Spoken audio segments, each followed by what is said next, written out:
Hello dear audience, my name is Samet Nurdolet, I am from TNA and my inquiry question is what's more important, society or the individual? And as you can see, my C statement is already given too. Today I will explain this with strong evidence by using also stories, and I want to show what is true for all of us in our daily life.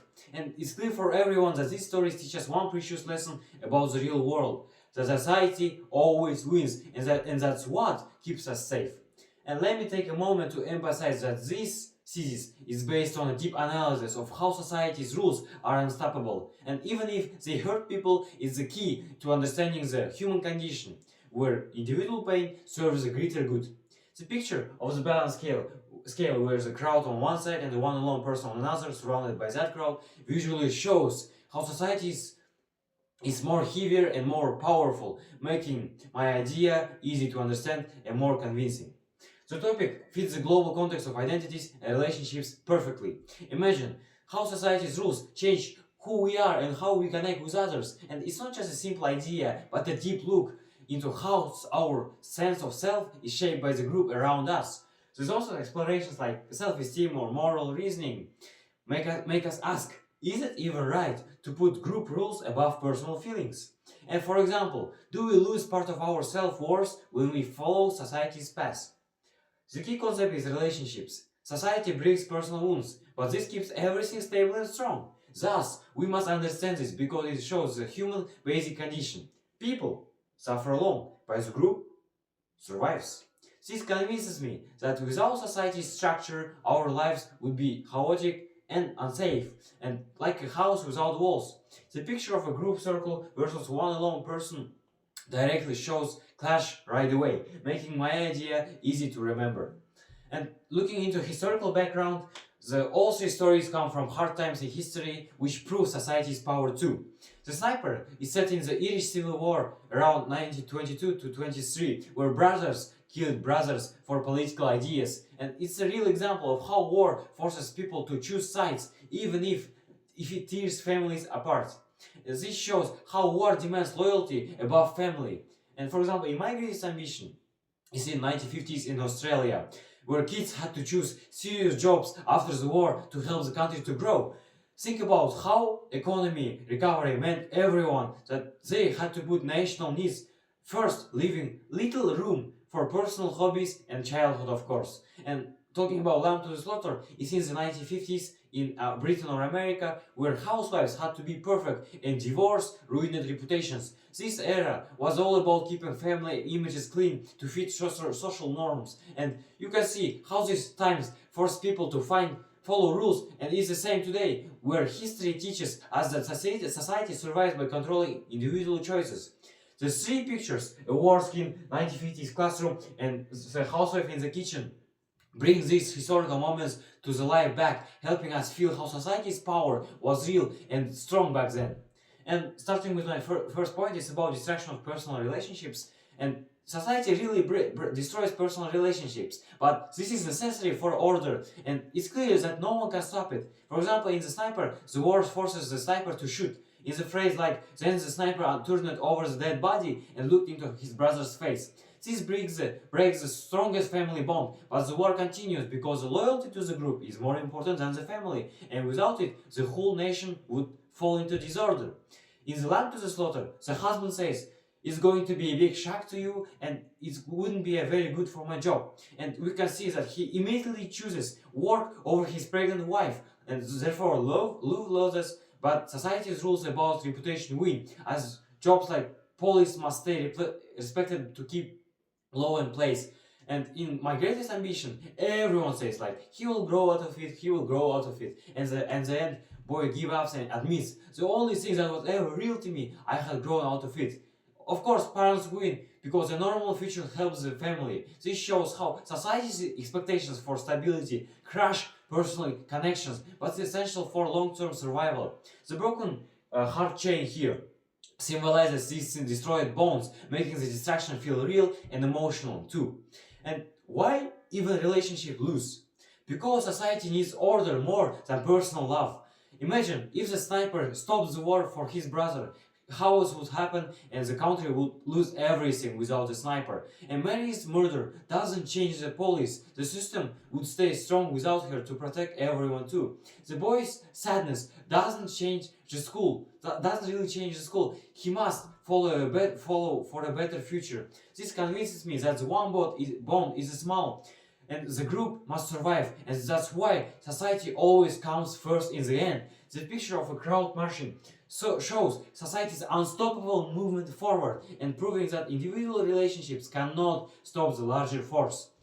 Looking to the point 2, destruction of unique identity. And society destroys unique identity to make everyone the same. You can see it's needed for a harmony. And for example, in the sniper, the student becomes a fanatic as outer message like the cold gleam of the fanatic. His whole soulful self disappears, but war needs soldiers to win. Without this change, society couldn't defend itself. In my greatest ambition, the boy becomes like everyone else, a dreamer. His special talent dies, but this prepares him for a useless job in the future. It's essential for the economy to have people in the normal spheres. In Land to the Slaughter, Mary changes to a killer, like author mentions, get the weapon and you have got the murderer. The police will catch her, keeping law strong. This shows deviating from rules threatens order, so society must crush unique traits to stay safe. The mask of face picture here shows people hide their true self to fit in, making the point clear and memorable. And why unique identity loses at the end? Because society changes them for safety. Imagine if the sniper stays soulful, he couldn't fight and the group would lose. Group is a nation. The boy's dream would make him poor, hurting his family incomes in the future. Mary's new self threatens law, so she must be stopped. It's clear that society wins because one person's way cannot break the whole system. This protects all of us from the danger. The uniform crowd picture here shows how everyone becomes the same for safety, showing why unique identity must be sacrificed. And my last point in my presentation is the destruction of illusion of free will.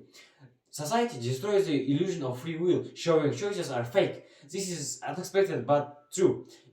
It's unexpected but true. In the sniper, for example, the man thinks he fights for the freedom, and where the author mentions like he was frightened back to his senses by the shock, but war controls him completely, proving his choice is just an illusion to keep soldiers fighting. In My Greatest Ambition, the boy thinks he can choose, where it mentions like Australia is no place for comic strip writers, parents say, forcing him normal life. His free dream is fake as society dictates what is possible, what is not. In The Lamb to the Slaughter, Mary thinks she controls fate.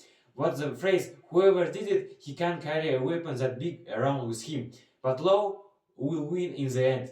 This illusion keeps people being for society's good. The puppet on string here. Pictures show how society pulls the strings, making the illusion of free will visible and shocking.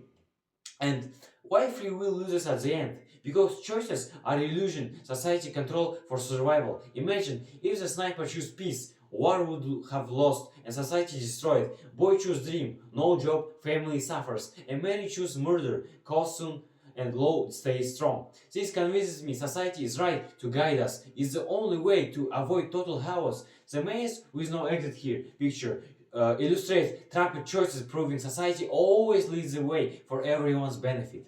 And how today points are affected today's yes and future. These 3 points affects yes today and will in the future. For relationships, social media pressure breaks friendships. If you don't follow trends like the war, group wins, and it is necessary to keep social harmony, even if it hurts feelings. For identity, school forces everyone to be the same student. But in the future, AI will make unique skills less important. This ensures efficiency and progress, though it feels limiting for personal growth. For free will, algorithms decide what we see. We think, we choose, but apps control us. In future, with more technology, society will guide choices even more for safety, preventing bad decisions and protecting everyone from the danger. I think this is good. It protects us from chaos, and yes, must learn to follow for a better world. The picture of a modern teens with phones connects the stories to our time, showing how these points are real for young people and will shape the future of our generation.